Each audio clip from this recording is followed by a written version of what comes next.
একটা কন্টিনিউয়াস বেসিসে করছেন তাদের এগেইনস্টে যেটা আছে we are taking legal commission, তাদের এগেইনস্টে আমরা সব রকম লিগ্যাল অ্যাকশন নেব। স্পেশালি দেখবেন আউটসাইড স্টেট থেকেও প্রচুর একটা বারাজ অফ আমাদের সোশ্যাল মিডিয়া পোস্ট হয় about things which they are not aware of. তো it makes no without any basis, without any facts অনেক কমেন্টস আসছে, অনেক যুক্তি আসছে। So what has happened, what is happening at this moment, এটা আপনাদের চোখের সামনে আছে, আপনারা সবাই কভার করছেন, গ্রাউন্ডে আছে, এবং এই জন্যই যে ফ্যাক্টসগুলো বলা সেটার জন্যই আজকে আপডেট করা ছিল। এখন অবধি যে অ্যারেস্ট ফিগার আছে সেটা 200 ক্রস করে গেছে,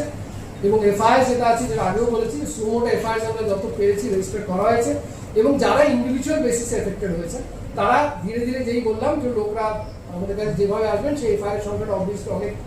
সংখ্যায় বাড়বে। এবং আমরা যেটা প্রথম দিন থেকে বলে আসছি এবং আজকেও রিট্রিট করছি, যারা দোষী, যারা দোষ করেছে, not a single person will be spared, no matter যত আমাদের জেলে যেখানে যেতে হবে, যেখান থেকে পাতাল থেকে নিয়ে আসতে হবে নিয়ে আসবো, কিন্তু যে কোনো ইন্ডিভিজুয়াল যারা ভায়োলেন্সে ইন্ডালজ করেছে, whoever he is, irrespective of any consideration of his whatever be his status, whatever be his position, everybody will be brought to book.